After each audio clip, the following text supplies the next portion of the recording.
يسألونك ماذا ينفقون قل ما أنفقتم من خير فللوالدين والأقربين صدق الله العظيم وصدق رسوله النبي الكريم ونحن على ذلك لمن الشاهدين والشاكرين والحمد لله رب العالمين.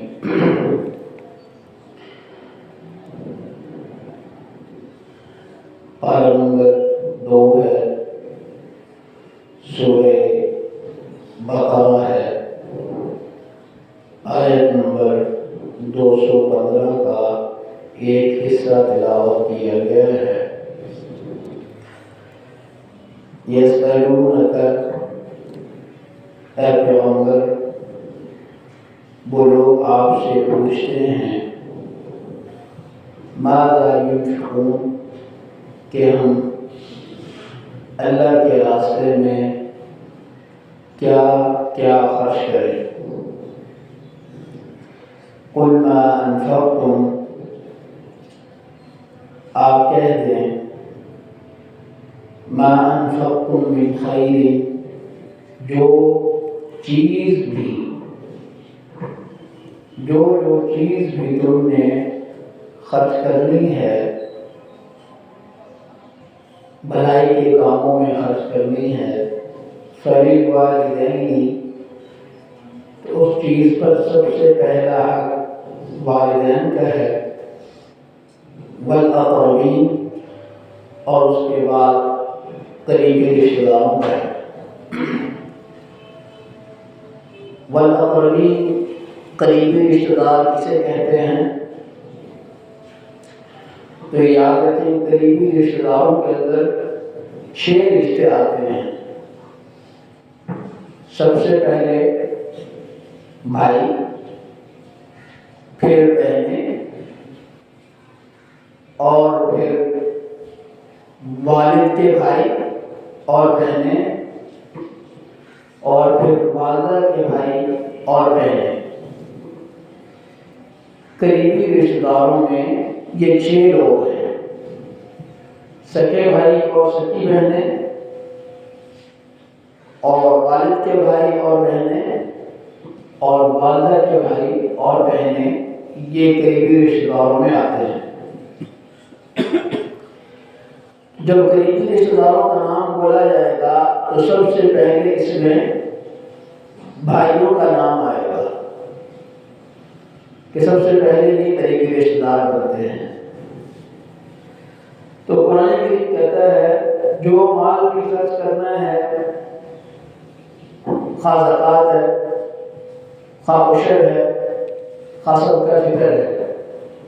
اگر اپنے قریبی بھائی مستحق ہیں تو سب سے پہلے زکوٰۃ بھائیوں کو دینی ہوگی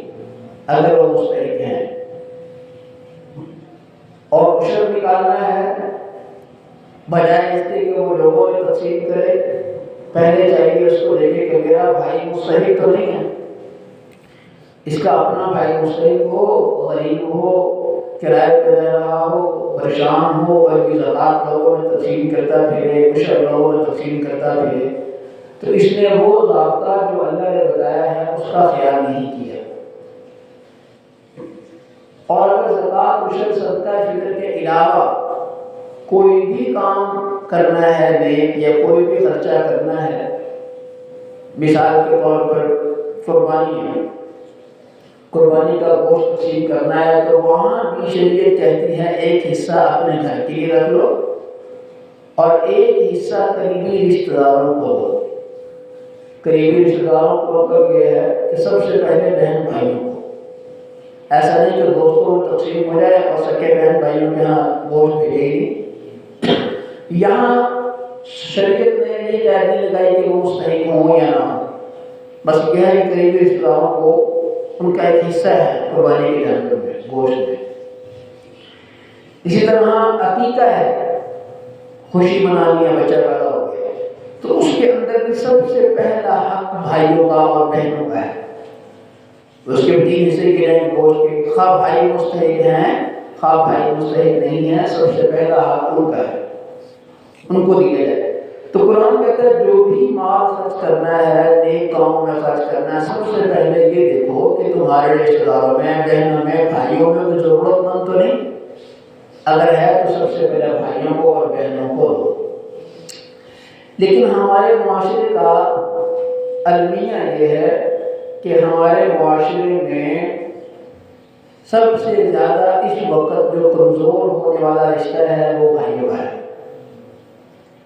یہ ایک المیہ ہے، سمجھ سے باہر ہے کہ شادی سے پہلے تو وہی بھائی ہوتے ہیں، آپس میں اٹھتے ہیں، بیٹھتے ہیں، کھاتے ہیں، پیتے ہیں، اچھا تعلق ہوتا ہے، لیکن جیسے ہی سب کی شادیاں ہوتی ہیں ایسے ہی شادیاں ہونے کے بعد عموماً بھائیوں کا رشتہ کمزور ہونا شروع ہو جاتا ہے، عموماً الا ماشاء اللہ۔ تو یہ سمجھ سے باہر ہے کہ یہ رشتہ شادی کے بعد کمزور بھی ہوتا ہے۔ ہمارے معاشرے میں شادی کے بعد اگر ایک بیوی اپنے بہنوں اور اپنے بھائیوں کے ساتھ اچھا تعلق رکھے ہوئے ہے اور شوہر اپنے بہنوں اپنے بھائیوں کے ساتھ اچھا تعلق نہیں رکھے ہوئے ہے تو شوہر قصوروار ہے۔ اسے بھی چاہیے تھا نا، جس طرح اس کی بیوی نے اپنے بہنوں بھائیوں سے اچھا سلوک رکھا ہوا ہے، اسے بھی چاہیے تھا یہ اپنے بھائیوں اپنے بہنوں سے بھی اچھا سلوک رکھتا، اچھا تعلق رکھتا۔ عموماً شادی کے بعد یہ رشتہ کمزور ہونا شروع ہو جاتا ہے۔ اس کا حل یہ ہے کہ اگر بھائیوں یا بہنوں سے متعلق کوئی بات بیوی کرے تو بندہ اس کی بات پر کان نہ لگائے، ایک کان سے سنے دوسرے کان سے نکال دے۔ کئی باتیں ایسی ہوتی ہیں شوہر پتہ ہے اس نے یہ بات کہنی ہے، وہ ایک کان سے سنتا ہے سمجھدار اور دوسرے کان سے نکال دیتا ہے۔ ایسے ہی اگر بیوی سے متعلقہ کوئی بات ایسی ہو جس میں بھائیوں کے رشتے میں درار آ رہی ہو، بہنوں کے رشتے میں درار آ رہی ہو، تو بھائی بیوی کی باتوں پہ کان نہ لگائے۔ المیہ یہاں تک بن چکا ہے اگر انسان کا کاروبار فلاح ہو رہا ہو، اس میں نقصان ہو رہا ہو، تو بیوی کہتی پتہ کرنا ہے کسی نے جادو تو نہیں کر دیا، اور اللہ معاف کرنا جادو کا پتہ لگوانے کے لیے ہم کسی عامل کے پاس جاتے ہیں تو وہ کہتا ہے جی آپ کے کسی قریبی رشتہ دار نے آپ کو تعویذ کر دیا، وہ بھی سب سے پہلا لفظ ہوتا ہے قریبی رشتہ دار، اور انسان کا دماغ فوراً جاتا ہے کہ میرے بھائی میرے کام سے حسد کرتے ہیں تو میرے بھائیوں نے تعویذ کروا دی، میرے بہنوں نے تعویذ کروا دی، اللہ بچائے۔ تو اس طرح دماغ ہمارا منفی ہوتا جا رہا ہے کہ کوئی بھی اگر غلط کام کسی نے کیا ہو تو سب سے پہلے قصور بھائیوں پر نکالتے ہیں۔ بھائیوں سے ناراضگی ہے، کیا وجہ ہے کہ یہ ہم نے ان سے رشتہ مانگا تھا انہوں نے رشتہ نہیں دیا، بھائیوں کا تعلق خراب،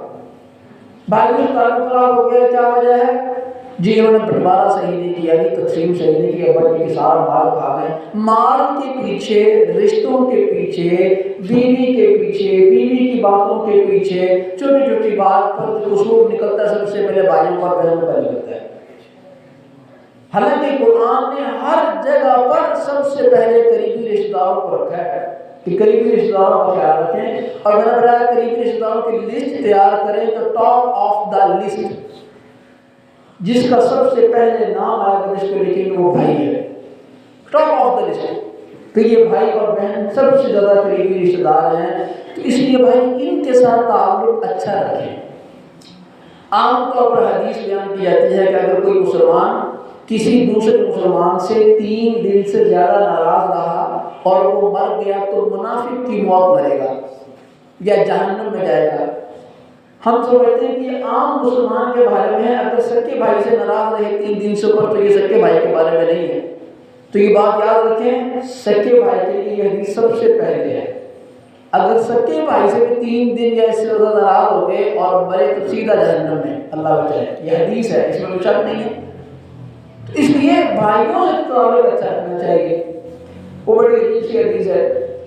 سیدنا حسین رضی اللہ تعالیٰ عنہ اور سیدنا حسین کے بھائی ہیں سپیرے محمد بن الحنفیہ، سیدنا علی رضی اللہ تعالیٰ عنہ نے کئی شادیاں کی ہوئی تھی، ایک شادی سے سیدنا حسین رضی اللہ تعالیٰ عنہ تھے اور ایک شادی سے محمد تھے، دونوں سپیرے بھائی ہیں۔ آپس میں بیٹھے ہوئے تھے تو کسی بات پر ناراضگی ہو گئی اور سیدنا حسین رضی اللہ تعالیٰ اٹھے اور گھر چلے گئے۔ تو لوگوں نے کہا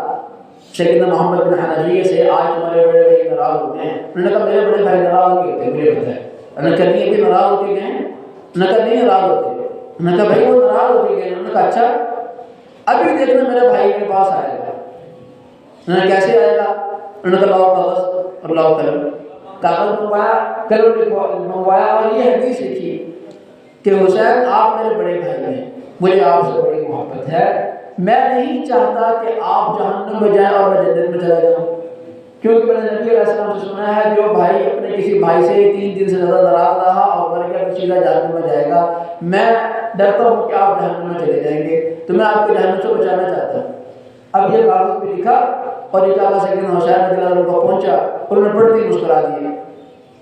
کہ یار یہ مجھے جہنم سے بچانے کے بارے میں کوشش کر رہا ہے،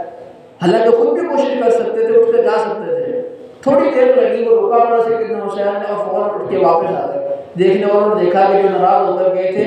راضی ہونے کے لیے بھی سب سے پہلے وہی آ گئے۔ تو یہ جو حدیث ہے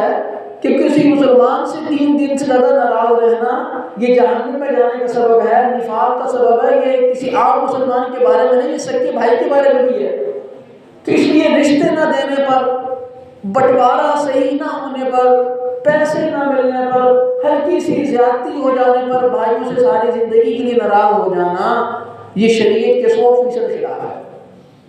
اس لیے اپنے بھائیوں سے تعلقات کو اچھے رکھیں۔ آپ اندازہ لگائیں پورے قرآن کریم نے تفصیل کے ساتھ کوئی بھی واقعہ کسی نبی کا بیان نہیں کیا جتنا سیدنا یوسف علیہ السلام کا واقعہ بیان کیا۔ سیدنا یوسف علیہ السلام کے بھائیوں نے جتنا بڑا کام کیا تھا، چھوٹے بچہ ہے اس کو اٹھایا اور اٹھا کر کنویں میں ڈال دیا، صرف اس بنیاد پر کہ ابا جی ان سے بڑی محبت کرتے ہیں،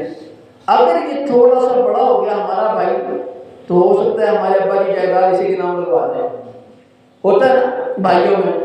یہ ابا جی بڑا لاڑلا ہے، یہ ہاتھ کوئی کچھ لگنی ہے، مکان ادھر نہ جانا ہے، کوٹھی ادھر نہ جانی ہے، تو انہوں نے مال و دولت کی وجہ سے یا کسی کی وجہ سے سیدنا یوسف کو اٹھا کر کنویں میں ڈال دیا۔ جس مال و دولت سے بچنے کے لیے کہ سیدنا یوسف کو نہ ملے انہوں نے ان کو کنویں میں ڈال دیا، ایک وقت آیا کہ ان کے بڑے بھائی سارے فقیر اور محتاج ہو گئے اور سیدنا یوسف علیہ السلام بادشاہ بن گئے۔ قرآن کہتا ہے کہ سیدنا یوسف علیہ السلام تخت پر بیٹھے ہوئے تھے، بھائی آگے خیرات دینے کے لیے کہ بھئی ہمارے حالات بڑے خراب ہو گئے، بادشاہ سلامت ہمیں کچھ دے دے، فَعَرَفَهُمْ وَهُمْ لَهُ مُنْكِرُونَ، سیدنا یوسف پہچان گئے میرے بھائی آنے آئے، لیکن سیدنا یوسف علیہ السلام نے کوئی تانا نہیں دیا۔ ہمارے ہاں یہ بڑی مصیبت ہے، بھائیوں سے راضی ہوتے ہوئے بھی تانا دیتے ہیں، کی تو سو زیادتی ہے پر پہلے سے کر رہے ہیں، تانا بھی نہیں دینا بھائیوں کو۔ سیدنا یوسف علیہ السلام نے فرمایا سارے معاملات کے بعد کیا تم نے مجھے پہچانا؟ تو سارے بھائی کہنے لگے یہ بندہ بولتا ہے تو لگتا ہے ایسے جیسے ابا جی گفتگو کرتے ہیں، اس کی آنکھیں دیکھو، آپس میں کہنے لگے اس کی آنکھیں دیکھو، اس کی آنکھیں ایسے جیسے ہمارے ابا جی سیدنا یعقوب کی ہیں، پہچان گئے کہ یار تم ہمارے بھائی یوسف تو نہیں ہو؟ میں کہا ہاں میں تمہارا بھائی یوسف ہوں، لیکن فرمایا کہ آج کے دن میں تم سب کو معاف کر دیا۔ اگر کوئی بھائی اپنے سکے بھائی کو معاف کرتا ہے تو سیدنا یوسف علیہ السلام کی سنت کو زندہ کرتا ہے۔ غیروں کو تو معاف کر دیں، دوستوں کو معاف کر دیں، غیروں کو کھلائیں، دعوتیں کھلائیں، ہوٹلوں میں لے جائیں، سکا بھائی بیچارہ گھر میں بیٹھا دعوت آ رہا تو یہ کون سی انسانیت ہے؟ سکا بھائی کرائے کی چھت کے نیچے اور یہ بھائی 4 پٹوں کا مالک ہے، کوٹھی کا مالک ہے، گاڑی کا مالک ہے۔ تو بھائیو اپنے اپنے گھروں کا خیال کیجیے۔